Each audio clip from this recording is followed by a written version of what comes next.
Imagine living in a place where your backyard ends where a vast, untamed wilderness begins. In many parts of our world, from the icy landscapes of Alaska to the sun-baked savannas of South Africa, people share their land with magnificent and powerful creatures. Bears, wolves, lions, and mountain lions are not just pictures in a book, they are real living neighbors.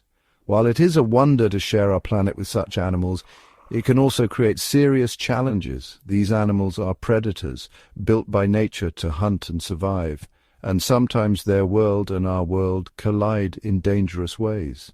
When wild animals lose their fear of humans or their natural food sources become scarce, they may wander into our towns and cities looking for an easy meal.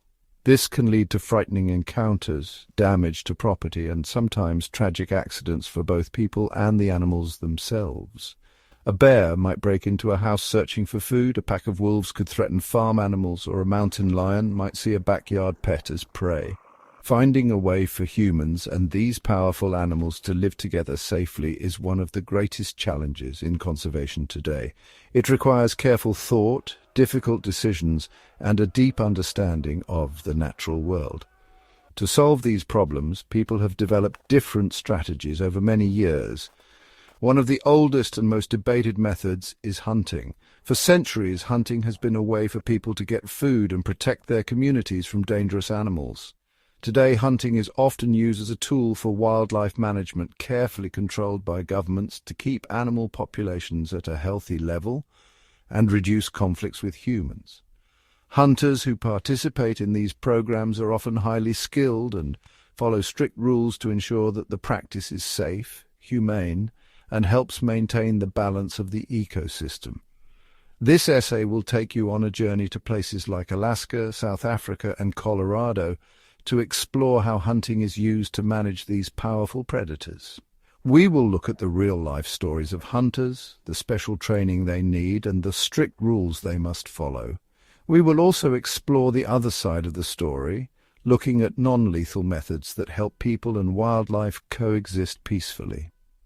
Understanding both sides of this complex issue is crucial as we work towards a future where both humans and the magnificent animals of the wild can thrive side by side in a shared world.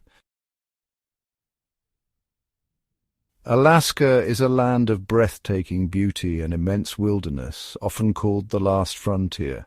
For centuries, this vast region has been a place where humans and wildlife have coexisted in a delicate balance. Alaska is home to a dense population of some of North America's most formidable animals, including the mighty brown bear, also known as the grizzly, and the powerful black bear. These bears have roamed the Alaskan wilderness for thousands of years, playing a vital role in the ecosystem as apex predators and scavengers. Their strength and size mean that encounters with humans can be extremely dangerous. As towns and settlements expand, they sometimes push into bear territory, leading to an increase in conflicts. Historically, early trappers and settlers had to develop methods to protect themselves and their resources from bears, often resulting in direct confrontations. A bear that becomes too comfortable around people can cause thousands of dollars in property damage, or in the worst cases pose a direct threat to human life. In the past, such bears were often destroyed to protect communities. Today, to manage this delicate situation, the state of Alaska uses regulated hunting as a primary tool.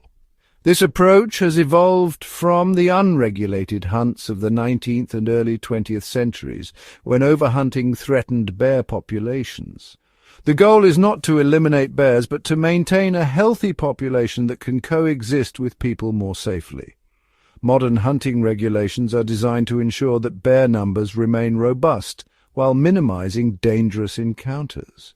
By allowing a specific number of bears to be hunted each year, wildlife managers can help control the population size and reduce the likelihood of bears venturing into human settlements.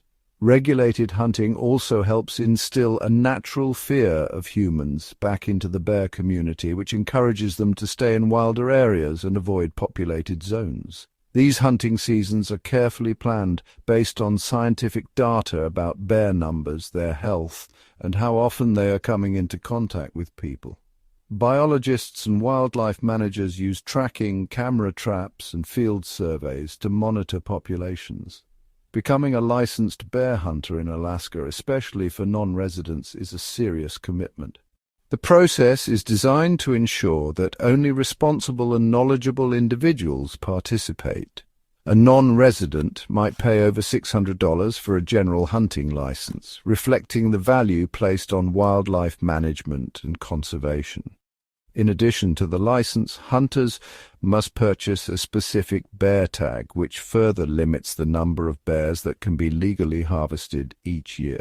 Many hunters are required to hire a professional guide who knows the land and the animals intimately. These guides are often lifelong Alaskans with deep knowledge of bear behavior and the terrain.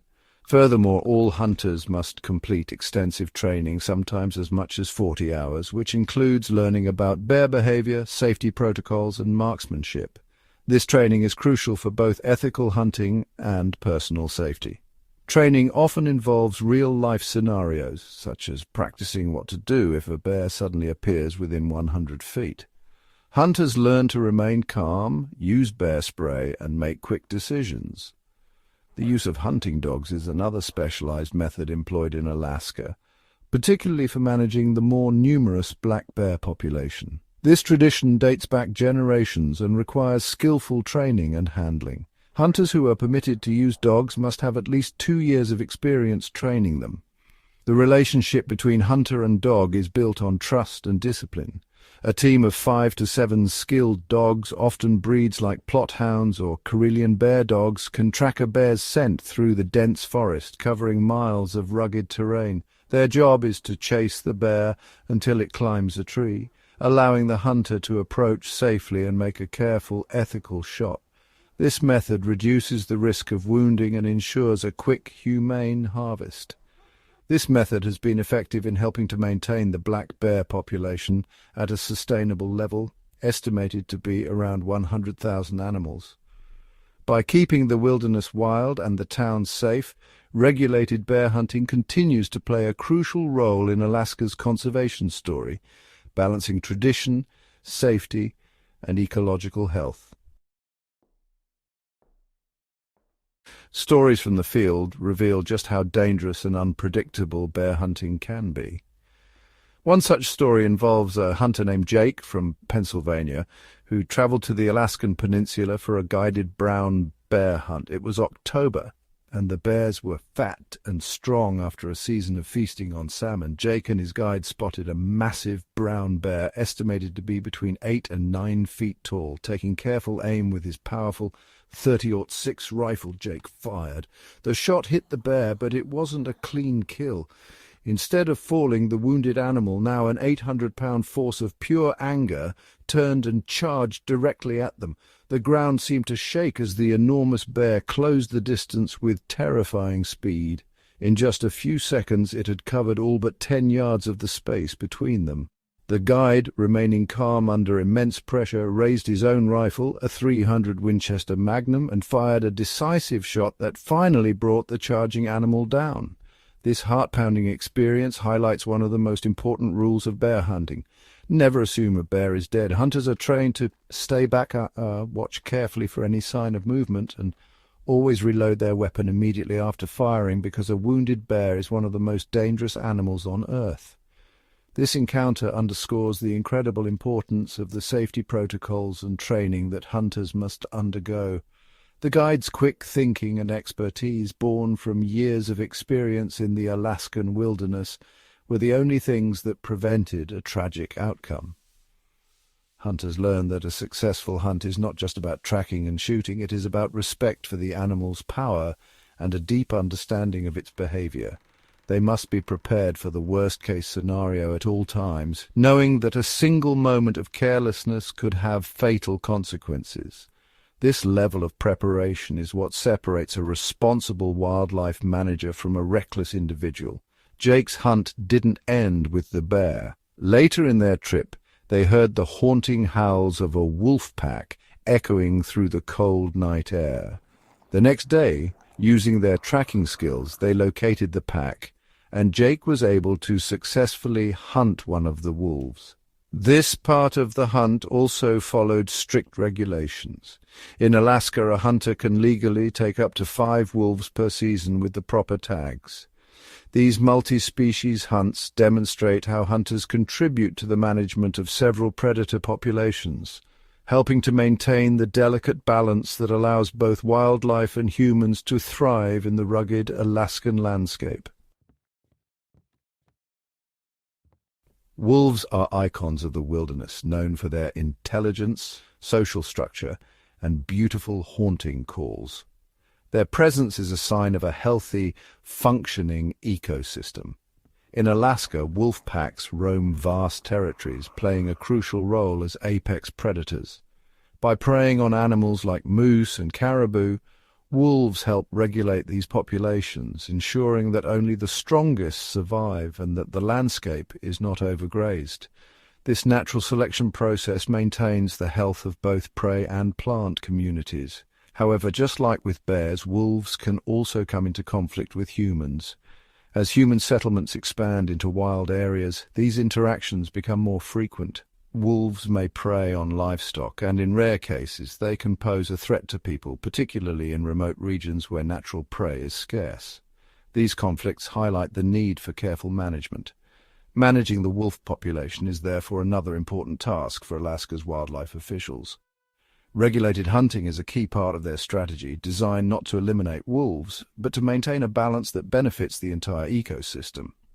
The state of Alaska sets specific seasons and limits for wolf hunting, guided by scientific research and population monitoring. These regulations ensure that hunting does not threaten the overall stability or genetic diversity of the wolf population. A non-resident hunter wanting to pursue a wolf must purchase a general hunting license and a specific wolf tag, which costs around $100. This system helps fund conservation efforts and wildlife research.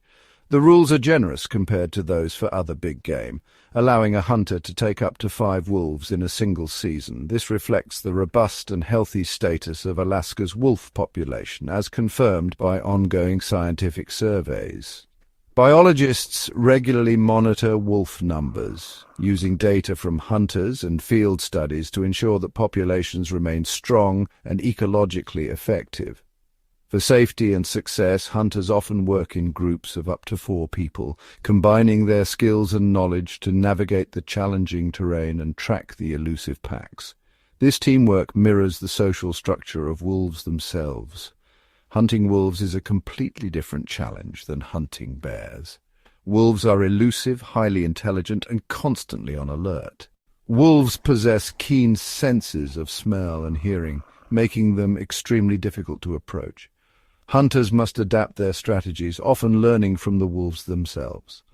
Hunters must be masters of stealth, patience, and tracking. Scientific studies have shown that experienced hunters can help maintain a natural balance by targeting individuals that are old, sick, or otherwise less fit, similar to the wolves' own predatory patterns. They might spend days following tracks in the snow, using binoculars to scan distant hillsides and listening for howls to pinpoint a pack's location. This process requires a deep understanding of animal behavior and the landscape. The hunt is a true test of an outdoorsman's skill, requiring not only physical endurance but also ecological knowledge. In some cases, hunters have worked alongside biologists to track and study wolf movements, contributing to scientific research. Success is never guaranteed, and the experience itself is often more valued than the outcome.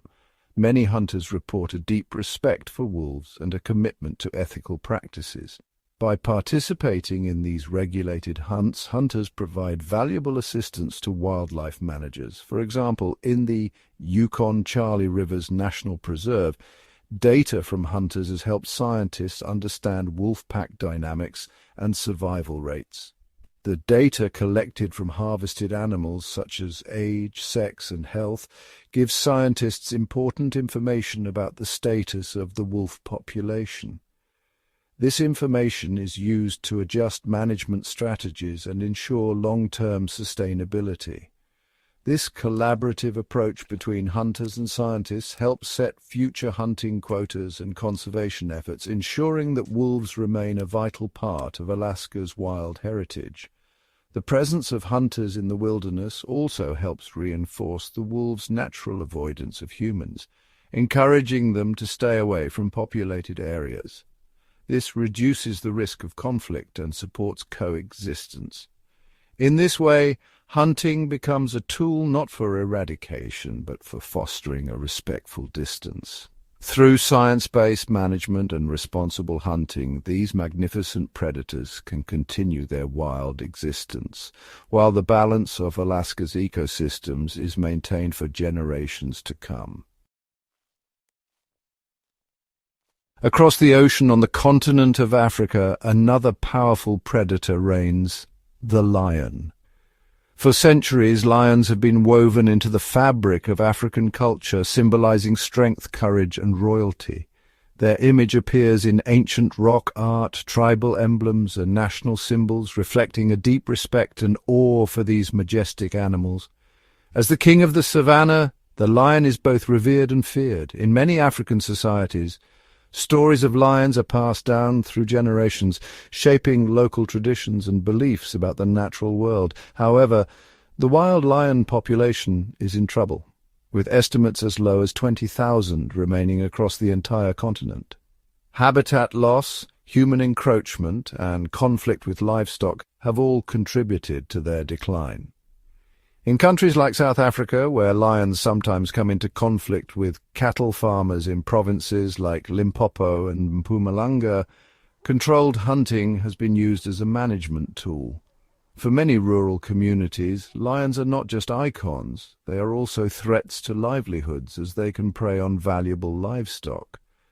The idea is that allowing a very limited number of hunts can generate significant income for conservation and local communities, giving them a financial reason to protect lions rather than kill them as pests. This approach is rooted in the concept of sustainable use, where wildlife is managed as a renewable resource. The economics of lion hunting are significant. Trophy hunters, often traveling from abroad, pay large sums for the opportunity to hunt a wild lion, with much of this money intended to support conservation efforts and local economies. South Africa's legal hunting industry contributes hundreds of millions of dollars to its economy, with lion hunting alone generating around $10 million in a single year. These funds can be used for anti-poaching patrols, habitat restoration, and community development. The regulations for hunting wild lions are typically very strict. Permits are issued only after careful assessment, and hunts are closely monitored by wildlife authorities. Licenses are extremely limited and often restricted to older males, usually over 6 years old, that are past their prime breeding age. This policy is designed to minimize the impact on the pride's social structure and future generations. The logic is that removing these older males has a minimal impact on the pride's future, as younger, stronger lions will take their place. This approach attempts to balance ecological needs with economic incentives. This carefully managed system aims to balance the needs of conservation with the realities of human-wildlife conflict. Yet, the ethical debate over trophy hunting remains fierce. However, the story of lion hunting in South Africa is deeply complicated by a controversial practice known as canned hunting. This practice raises profound ethical questions about the treatment of animals and the true meaning of conservation. In this industry, thousands of lions, between 6,000 and 12,000, are bred and raised in captivity on over 350 facilities specifically to be hunted by tourists in enclosed areas. These lions are often hand-reared and become accustomed to humans, blurring the line between wild and domesticated. These lions are accustomed to humans and have no real chance of escape, a practice that animal welfare organizations like World Animal Protection have heavily criticized. The ethical concerns are clear. Is it right to breed animals solely for the purpose of being hunted? Critics argue that canned hunting has no conservation value and is linked to the illegal trade of lion bones, which are sold to markets in Asia. This trade threatens wild populations and undermines genuine conservation efforts. This dark side of the industry casts a shadow over the more legitimate conservation hunting efforts. The existence of canned hunting facilities complicates the public's perception of all lion hunting, fueling calls for reform and stricter regulation. The danger these animals pose, whether in the wild or in captivity, is undeniable. Lions are apex predators, and their power commands respect and caution. In one harrowing incident, a 23-year-old conservationist named Gary Camacho was attacked by a male lion in Mpumalanga. Such events highlight the risks faced by those who work closely with these animals. The lion's powerful jaws, which can exert a force of nearly 900 pounds, locked onto his leg, inflicting wounds that required over 50 stitches. Encounters like this are a stark reminder of the raw power and unpredictability of lions. This terrifying encounter is a stark reminder of the raw power of these predators. It also underscores the need for careful management and respect for the boundaries between humans and wildlife. The story of lion hunting in South Africa is a complex web of cultural heritage, economic necessity, environmental stewardship and ethical debate. Conservation, economics, human safety and animal ethics are all tangled together in a debate that has no easy answers. The future of lions and the people who live alongside them depends on finding a balance that honors both the wild and the communities that share their land. While lions and bears are famous for their power, another much smaller animal causes constant trouble for communities in South Africa, the chacma baboon. These animals have become notorious for their intelligence and their ability to outwit even the most determined human efforts to keep them at bay. Chacma baboons are not just clever, they are highly social, living in troops that communicate and cooperate to solve problems. In some towns, residents have watched as a troop sends a lookout to monitor the street, while others raid garbage bins or sneak into kitchens. Their curiosity and boldness often lead them right up to people's homes. There are stories of baboons learning to recognize the sound of a car engine, waiting until the coast is clear before making their move. In coastal towns like Pringle Bay, near Cape Town, entire troops have learned that human homes are treasure troves of food. Residents have reported baboons opening unlocked windows, sliding open patio doors, and even working together to lift heavy garbage can lids. These skilled raiders can open doors, raid kitchens, and cause significant property and crop damage. In some regions, the losses from baboon raids can exceed $1 million each year. One farmer described how a troop systematically stripped his orchard, with some baboons acting as lookouts while others picked fruit. To address this ongoing challenge, communities have adopted a range of management techniques. In some cases, when a troop becomes especially destructive, lethal control is considered. Professional hunters are sometimes called in when baboons become too bold. These hunters must be patient and resourceful, often spending hours tracking the troop's movements before taking action. Stealth is essential. Hunters use camouflage and remain hidden, sometimes for an entire day, to avoid alerting the baboons or the local residents. They rely on long-range rifles, such as a .308 Winchester with a silencer, to ensure that only the targeted animal is affected and the rest of the troop remains unaware. This prevents panic and further disruption. In situations where a baboon must be removed from a building or a densely populated area, tranquilizer guns are used. Wildlife professionals carefully sedate the animal, allowing for safe capture and relocation. Technology plays a crucial role in modern baboon management. Wildlife managers use tablets and GPS devices to track troop movements and coordinate responses. Motion sensor cameras are set up throughout the landscape, capturing images of baboons as they move at night. These cameras help identify which individuals are leading the raids. Large, steel cage traps are another tool. Baited with fruit or bread, these traps are designed to capture problem baboons without causing harm. In one case, a particularly crafty baboon was caught after weeks of evading every other method, lured in by a favorite treat. Once captured, wildlife managers assess each animal individually, deciding whether relocation or another intervention is best. Sometimes the dominant male of a troop is identified as the ringleader of raids. Removing this individual can disrupt the troop's behavior, encouraging them to return to foraging for wild foods instead of raiding homes. These decisions are never taken lightly. Community members and wildlife officials often debate the best course of action, weighing the safety of people against the welfare of the animals. Recognizing that lethal control is a last resort, conservationists have developed a range of non-lethal solutions. One innovative approach involves using motion-activated sprinklers to startle baboons away from gardens. In some towns, baboon wardens patrol the outskirts, tracking troops and intervening before they reach homes. These wardens use radios to coordinate and share information about troop locations.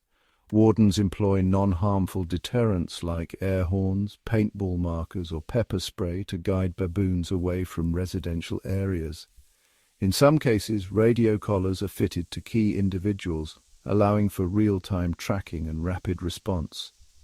Residents are also encouraged to plant bitter or thorny vegetation around their homes. These natural barriers are unappealing to baboons and help reduce the temptation to raid. Through a combination of technology, community cooperation, and creative deterrence, South Africans are learning to coexist with these clever raiders, finding ways for both people and baboons to share the landscape with less conflict.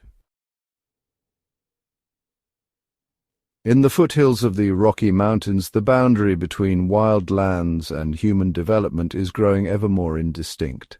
Colorado, with its sprawling suburbs nestled against vast stretches of wilderness, has become a focal point for the complex relationship between people and one of North America's most elusive predators, the mountain lion. Known also as cougars or pumas, mountain lions are solitary, territorial animals that require large home ranges to hunt and survive. As Colorado's population expands and neighborhoods push further into wild spaces, these big cats are increasingly finding their territories overlapping with human communities. Mountain lions are masters of stealth, often living undetected on the fringes of neighborhoods. They are most active at dawn, dusk, and during the night, using their keen senses and camouflage to move silently through their environment. Despite their secretive nature, sightings have become more frequent in recent years as both people and lions adapt to the changing landscape. In 2023 alone, over 250 mountain lion sightings were reported near residential areas, a number that reflects both the growing lion population and the expansion of human settlements into their habitat. These encounters sometimes lead to conflict. In the same year, a Denver veterinary clinic treated more than 45 dogs for injuries sustained in mountain lion attacks, highlighting the risks to pets that are left outdoors, especially during the hours when lions are most active. To address the rise in encounters and protect both people and wildlife, Colorado Parks and Wildlife has implemented a comprehensive management strategy. Controlled hunting is a key component designed to keep mountain lion populations at sustainable levels and reduce the likelihood of dangerous interactions. This management effort is significant, costing the state about $5 million each year. The funds support research, monitoring, and public outreach, as well as the administration of hunting regulations. The primary goal is to minimize conflicts and ensure public safety, while also maintaining a healthy mountain lion population. Each year, a limited hunting season is held from December to February, when snow cover makes it easier to track these elusive cats. Snow reveals the tracks of mountain lions, allowing hunters and wildlife officials to monitor their movements and focus efforts in areas with the most frequent human-lion interactions. The hunts are concentrated in regions with the highest rates of encounters, such as the suburbs surrounding Colorado Springs, where the interface between wild and developed land is most pronounced. To prevent overharvesting, the state sets strict quotas. For example, the total harvest is limited to 150 animals for the entire season, a number determined by biologists to ensure the long-term health of the population. These quotas are based on scientific research and population monitoring, helping to balance conservation with public safety. Only experienced hunters are allowed to participate, and they must follow a strict set of rules designed to ensure ethical and safe hunting practices. Most hunts are conducted by teams of 3 to 6 people, which increases safety and the likelihood of a successful, humane outcome. A common and effective method involves the use of specially trained dogs, usually plot hounds, which are renowned for their stamina and tracking ability. These dogs can follow a mountain lion's scent for miles, eventually causing the cat to seek safety in a tree, where it can be located and approached safely. This method allows for a clean, humane shot, minimizing suffering and ensuring the safety of both hunters and dogs.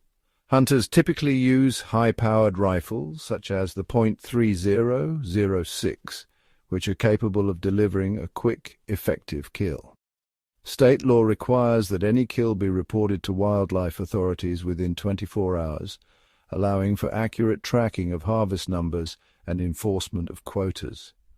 Violations of these regulations can result in heavy fines, sometimes as high as $5,000, underscoring the seriousness with which Colorado manages its mountain lion population. Beyond hunting, education is a cornerstone of Colorado's approach. Wildlife officials regularly hold community meetings and public events to teach residents how to coexist safely with mountain lions. Residents are advised not to feed deer or other wildlife, as this can attract mountain lions by drawing in their natural prey. Keeping pets indoors, especially during dawn and dusk, is strongly recommended to reduce the risk of predation. Homeowners are also encouraged to install motion-activated lighting and remove dense vegetation from their yards, making it harder for mountain lions to approach undetected.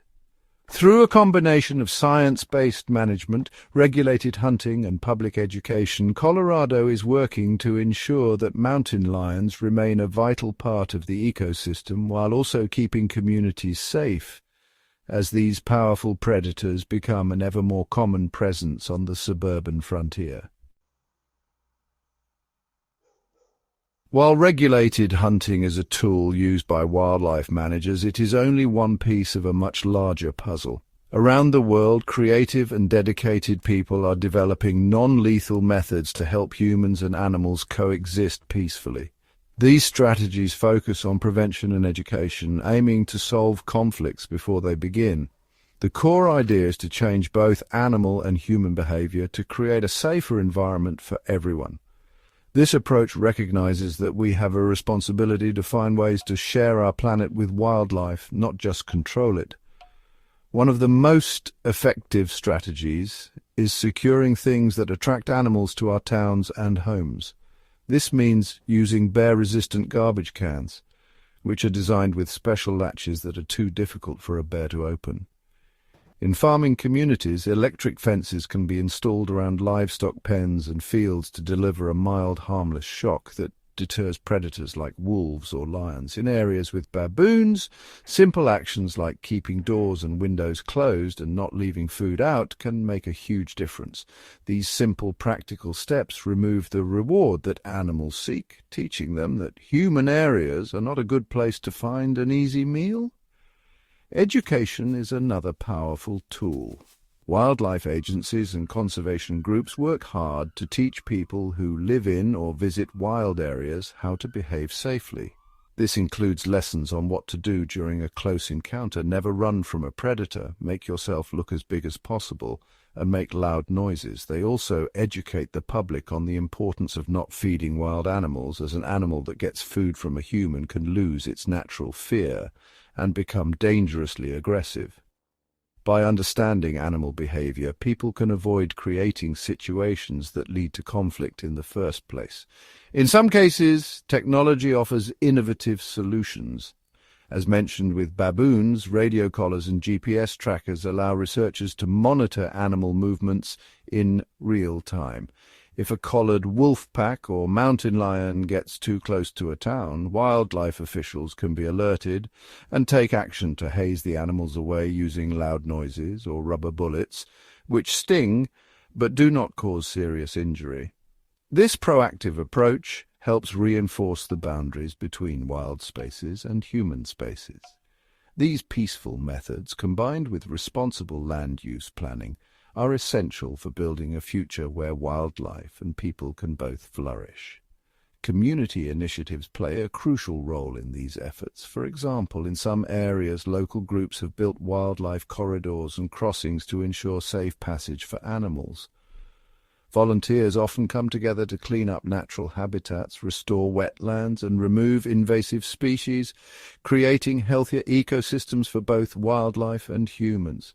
Success stories abound, such as communities that have reduced human-wildlife conflicts through collaborative planning and education.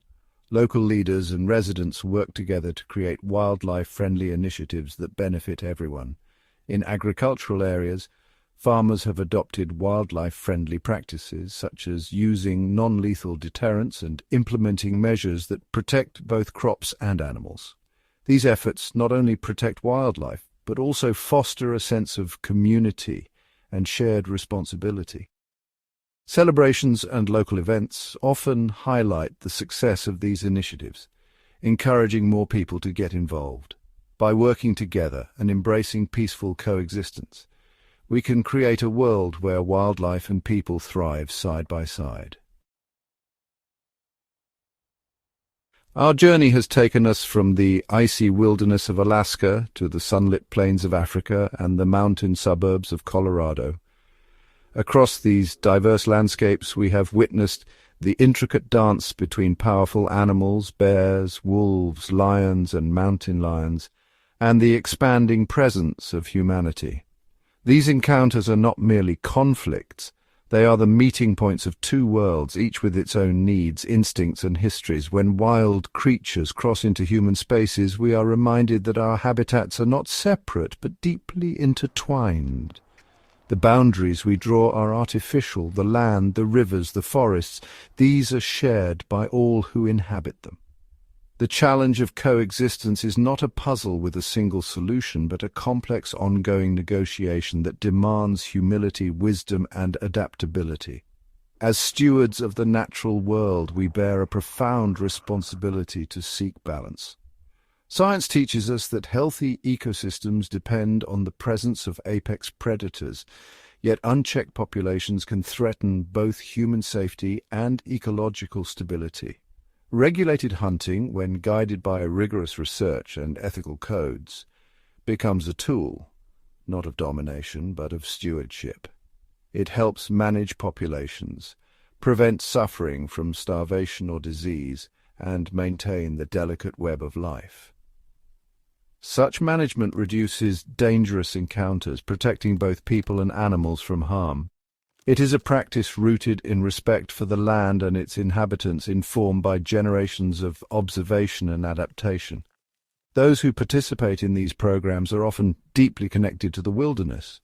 They undergo extensive training, learning not only the skills of the hunt, but the ethics of restraint and the science of conservation.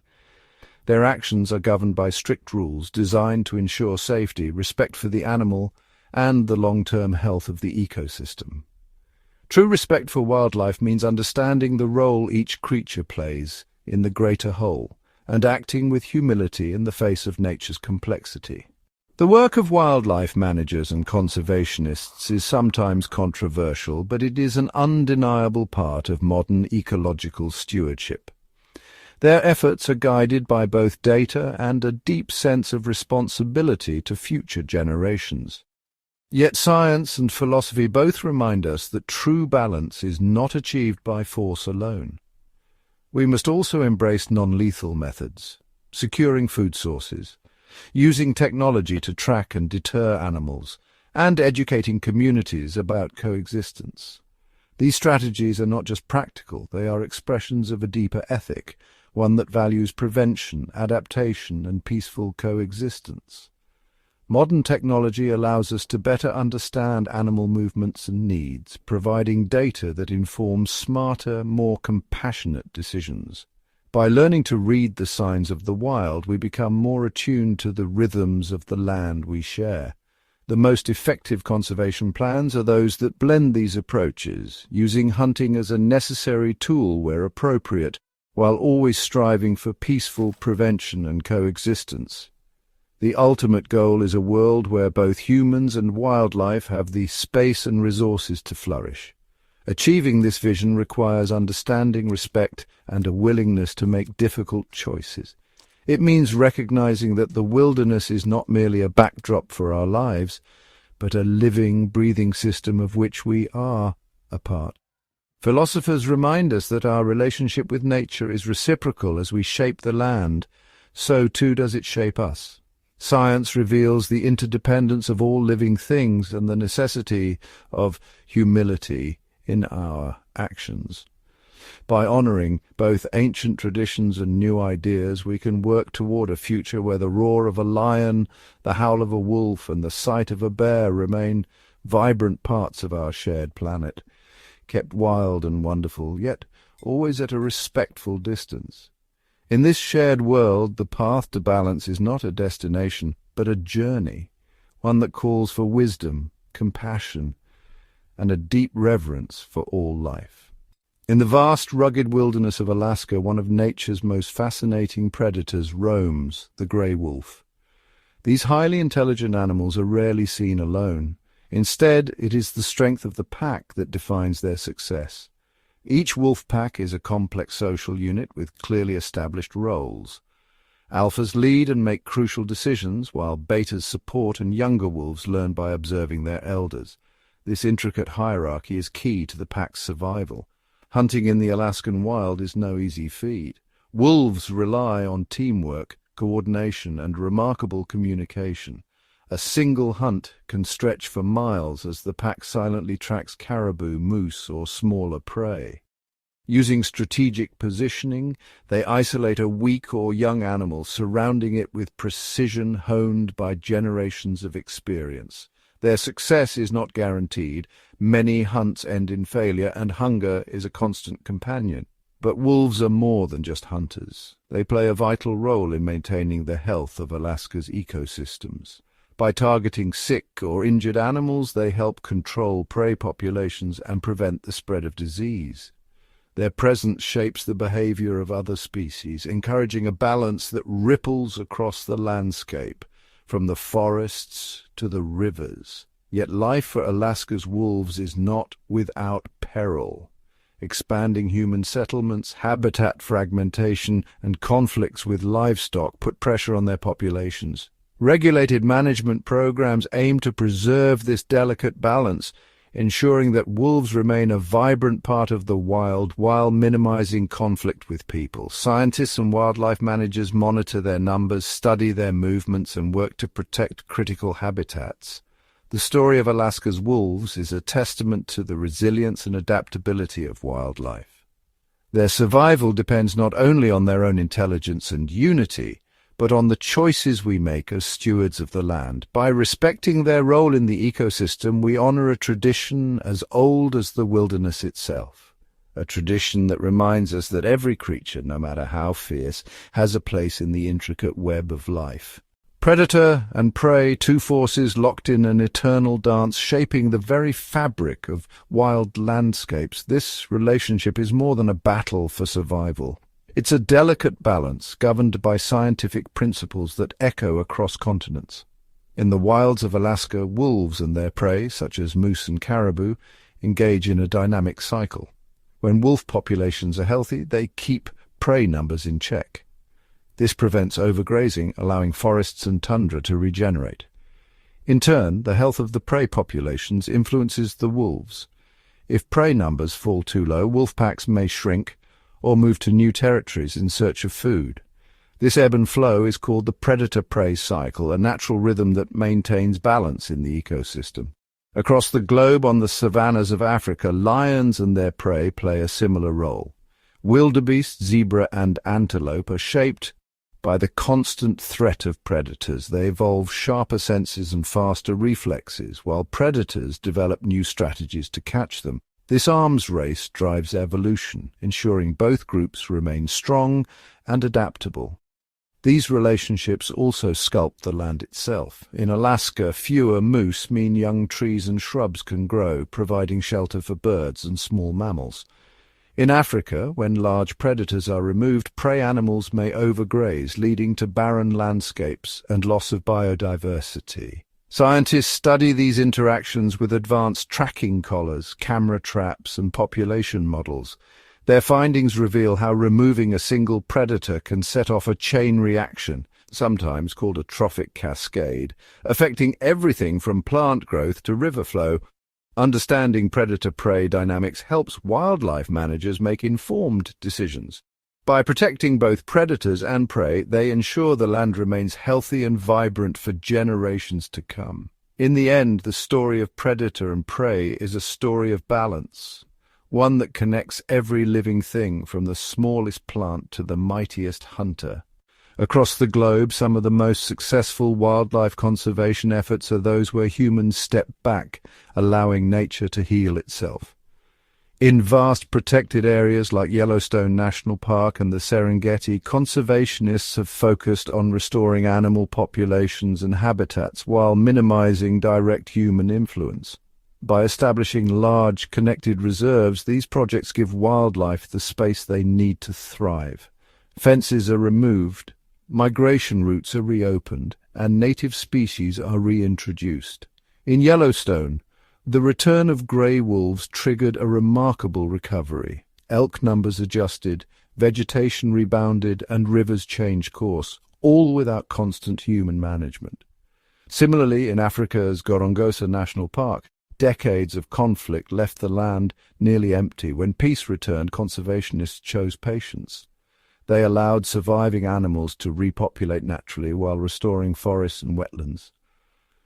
Today, the park is a vibrant mosaic of life, with elephants, lions, and antelope reclaiming their place.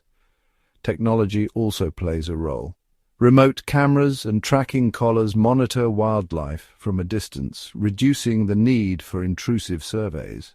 Drones help spot illegal activity, protecting animals without disturbing them. By keeping a respectful distance, these efforts show that sometimes the best way to help nature is to let it lead. When given space and time, wild places can recover, supporting thriving animal populations and healthy ecosystems, reminding us that we are guardians, not conquerors, of the natural world. As the challenges facing wildlife grow more complex, new technologies are changing the way conservationists protect the natural world. Drones now soar over vast landscapes, capturing real-time video from above. They help spot poachers, monitor animal herds, and even locate injured animals, all without setting foot on fragile ground. Tracking collars fitted with GPS provide invaluable data, revealing migration routes and daily routines. This information helps create smarter, more effective protected areas, tailored to the needs of each species. Artificial intelligence is also making a difference. Computer vision analyzes images from remote cameras, automatically identifying animals and even detecting unusual behavior. AI-powered sensors can listen for gunshots or the sounds of chainsaws, alerting rangers in seconds. These tools allow conservation teams to respond rapidly, focusing their efforts where they are needed most.